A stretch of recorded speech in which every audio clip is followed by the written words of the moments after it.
Miguel was a teenager when he arrived from Mexico, but after 12 years, he's still undocumented. He lives with his wife and 2 daughters in the suburbs of Los Angeles. But an incident earlier this year came as a major shock. He works in construction and was denied entry to a residence because of his appearance. He recorded it all. I work in construction, and I guess this lady, because she also lives here, she says that we're not allowed to come here. She's been a little racist with us, because we're Mexicans.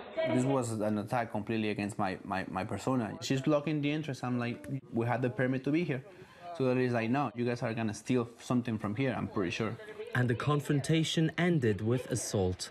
Get out of my face, bitch! They attacked me, they threw coffee on me because we're trying to work in this place. Miguel believes this was a hate crime, and they are on the rise in LA County, particularly against Latinos and African Americans.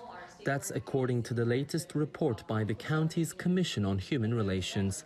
Its main author says many cases go unreported.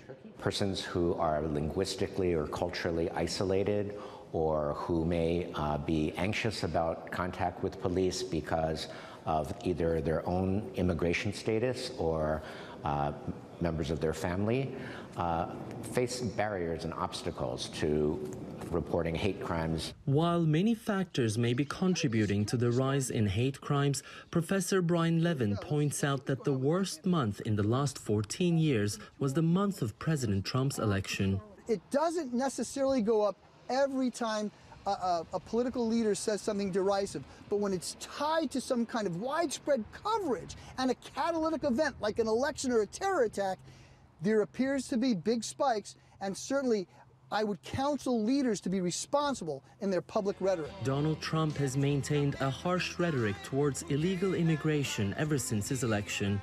They're bringing drugs, they're bringing crime, they're rapists, and some, I assume, are good people. At a time of increasingly harsher rhetoric towards undocumented migrants, Miguel was brave to take his case to authorities. But he only did so after his wife was threatened by the assailant through social media.